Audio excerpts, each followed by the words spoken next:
Welcome to tonight's talk. Tonight is the 28th of September 2022, and what I'd like to talk about is something called Signless Samadhi. In Theravadan Buddhism it's called Signless Samadhi, which as far as I understand is what in Chan Buddhism they call Silent Illumination, and in Zen meditation, in Zen Buddhism they call Shikantaza, something similar to that. So I'll begin with explaining what I understand as samadhi, and I think samadhi is often referred to as both a verb and a noun, actually, but I like to think of it as a verb.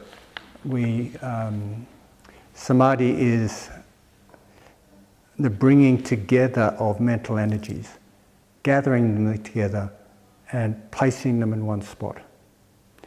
In other words, concentrating. Often the term used for samadhi is called concentration, and usually it's referred to as that. But it's different than the concentration we're used to. We're used to being told to concentrate at school and concentrate. It's different to that. It's a gathering in and unification of attention and mental energies.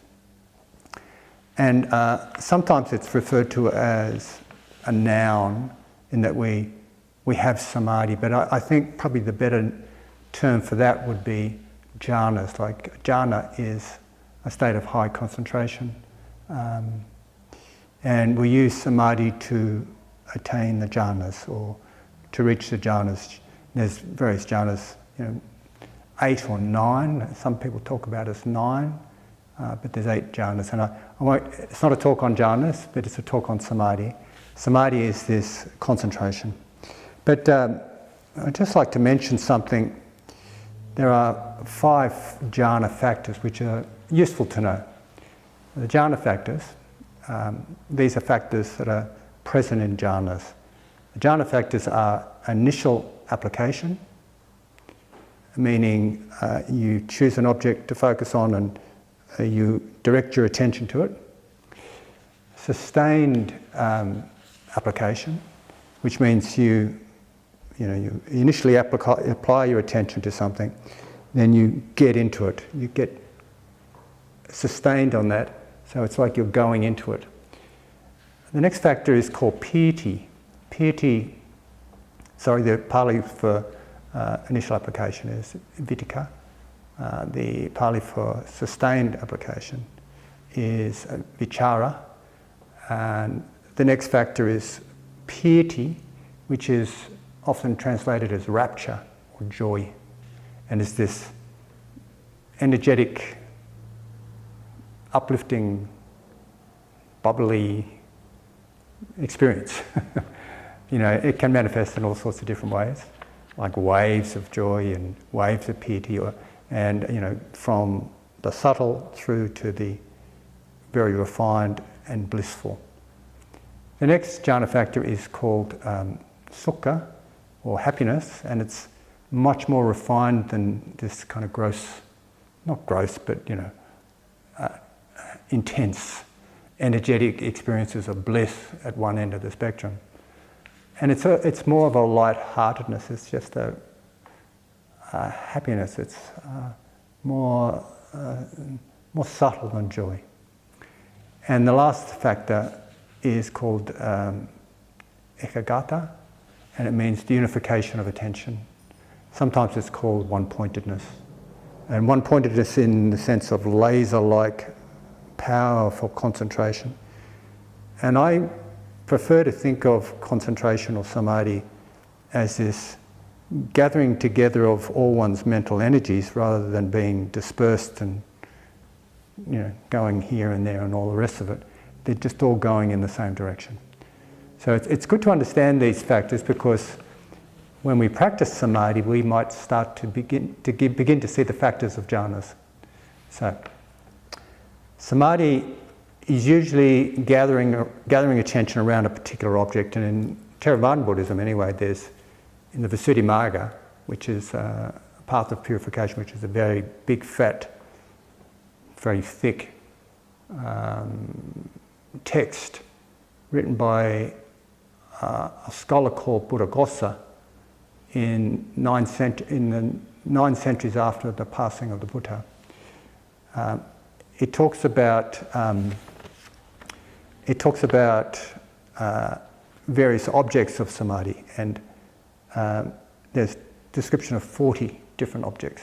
They include the kasenas, which are like light colours, and also elements, like elements of earth, water, fire, and air, and also colours like yellow, blue, white, and so on, and reflections, and the breath, and so on. There's many different objects of samadhi. And usually what happens with samadhi is we have an object and the factors arise, the jhana factors arise, and we become absorbed into that object. It's about absorption into that object, and the object becomes absorbed into us. So there's a kind of a union of attention, and there's absorption. Okay, so that's samadhi. What about signlessness? What does that mean? So, signlessness means without a sign. What's a sign? Well, the term for sign in Pali is nimitta. A nimitta. And there's 2 ways we can understand what nimittas are. And one way we can understand it is how a nimitta is described in this Visuddhimagga, which is this kind of gold standard of Buddhist meditation that was written 900 years after the Buddha. And in this case, a nimitta is an object to focus on. It is a vision. It's a sort of a vision or a sign of a highly concentrated mind. So one may be meditating away and getting very concentrated. Say one may be meditating on the experience of the breathing at the nose tip. And then what will happen is there will be a vision or a kind of a sign of concentration arise, usually in the form of light, like it's an illumination. And I've heard that there's a neurological explanation about this. It's like some of the posterior cortex begins to have something happens when we concentrate, so we have these visions of light. But sometimes nimittas aren't always light, but they're a kind of a feeling experience indicating that we're highly concentrated. In the Visuddhimagga, it describes nimittas as the object you take up once you've developed a high concentration on your nose tip, for example, to enter jhanas. Because they say in the Visuddhimagga, you can't enter jhanas based on physical experiences. It has to be a kind of a mental experience. So the nimitta becomes an object of attention that one gets absorbed into. So that's one way of explaining nimitta. But in early Buddhism, prior, in the time of the Buddha, the term for nimitta meant as a sign of something, as a sign. And a sign of, it's a way we kind of recognize something. Like I walked into the room and I looked around the room and I recognized 2 people that I knew and 1 person I didn't know. I didn't recognize 1 person, but I recognized 2 other people because they have a sign about them. There's something I recognize as Rosie and Ellen. Oh, that's the sign of Ellen. I recognize her. And we have signs everywhere. It's like a concept. It's this concept of perception we have. I'm looking at there and there's a camera. I'm seeing the signs of camera and I recognize that as a camera. This is a paper. That's a bell. And it's the way we make sense of the world. We have nimittas about the world. They're called signs of things. It's the way we create the world. It's we operate in the world with a bunch of signs. Like I said, that's a bottle, and I know that's a bottle and it's got water in it, and if I was thirsty, I could drink it. So drink the water, sorry, I couldn't drink the bottle. But these are all signs. So, what do we mean by Signless Samadhi now? Signless Samadhi means that our attention gathers, our mental entities gathered, they become unified, but they become unified not around a sign. Like we normally do mindfulness of breathing, for example. The breath is the sign, is what we're paying attention to. Or we might be doing a mantra. I might go Buddho, Buddho, Buddho. My samadhi gathers around that mantra, Buddho, and I become absorbed in it. In this case, what happens is the mind collects, but there's no sign. So what does it collect around? It collects around, it doesn't collect around a nimitta, it collects around the raw experience of here, now, prior to concepts, prior to creating something that I'm concentrating on, prior to the vision of a nimitta, for example. So rather than creating a concept that we absorb into, we're hovering prior to that, we're hovering in the bare experience of the senses. And when we do that, the mind becomes illuminated. It's like there's a brightness about it. This is a sign of samadhi. There is, what we tend to do is we tend to create the world with our concepts. Like I'm sitting here, I've got this concept of a room, I've got a concept of you guys out there, and the camera in front of me, I'm in Lismore Heights, down that direction is my home, and I work tomorrow, etc., etc. There's this whole world that I'm creating, and it's just my world. It's not the same as your worlds, but there's a consensual agreement about our realities, our worlds. So we can work together and we can talk and we can communicate and we operate in these worlds of concepts. But if we experience, if we have experience prior to that conceptualization, what is there? What is there? One thing about the self, for example, and I know in Buddhism we talk about no self, the self is largely a concept. It's a view and a concept. Sakkaya Ditthi is the view of self. And a lot of our ideas about a big self comes from functions of our brain, actually, more in the left hemisphere than anything else, and also a place called the default mode networking. There's in the language centers of our brain, we kind of create a big self. It's a big fiction. So what we're doing is that with Signless Samadhi, we're not buying into those fictions, we're not buying into these creations, and we're coming back to the raw experience, just here now. And as far as I understand, Shikantaza is this practice as well. It's I remember doing some practice with Zen Master Hogan-san, and he would say, just this, just now, prior to conceptualizing, just being present, completely present. So I did a retreat not so long ago with Venerable Analio and a Chan Master Gyogo. And he explained the practice of silent illumination. It was really cool.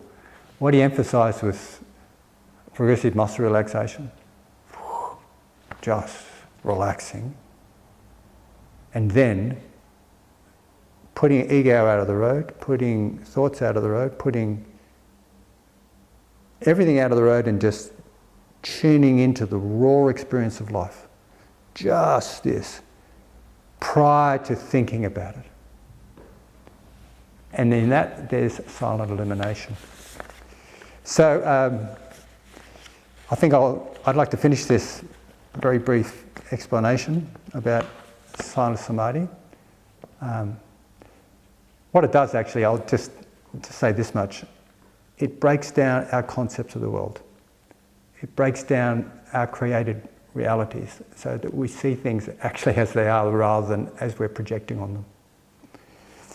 And it's indicated in a very famous sutta from the Buddha Suttas, where Bahia was a teacher in Western India, and he thought he was enlightened, and a deva who was a recently deceased relative of his came up and said to him, no, that's wrong, you're not an arhat. And Bahia said, well, how do I get training in being an arhat? If I'm not an arhat, how do I wake up? He said, there's a teacher in central India, north central India. They didn't call it India in those days, but there's a teacher over there called the Awakened One, and go and find him and he'll give you a teaching. So he went and searched him. So, cut a long story short, he met the Buddha on Pindapat, on arms around, and he went to the Buddha and said, please, Venerable Sir, give me the essence of the teachings. And the Buddha said, no, not right now. I'm on arms round. It's not the right time. And he said it again, oh please, we don't know what's going to happen to us. At any moment we may be killed. Life is uncertain. Please give me the essence. And the Buddha said, no. Then he asked a third time, and the Buddha said, okay, I'll give you the essence. This is what he said. Herein, Bahia, you train yourself. In the seen will be merely what is seen. In the heard will be merely what is heard. In the sense will merely be what is sensed. In the cognized will merely be what is cognized. In this way you should train yourself, Bahia. When Bahia, for you in the seen is merely what is seen, in the cognized is merely what is cognized, then Bahia, you will not be with that. When Bahia you are not with that, then Bahia you will not be in that. When Bahia you're not in that, then Bahia you will neither be here, nor beyond, nor in between the two. Just this is the end of suffering. After hearing that, Bahia woke up. And the story goes on to say that the Buddha completed his arms around, and on the way back, he realized that Bahia was recently gnawed by a bull. So he'd been killed. And when the monastics asked, what is the outcome of, where is he gone? The Buddha said, he's a fully awakened one, No more will he come back to this realm of cycles of suffering.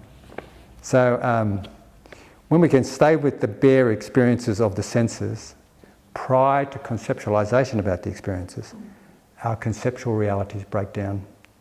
And so does our creation of our suffering. And we are free. So we see the world around us and us just truly as they are. Just this.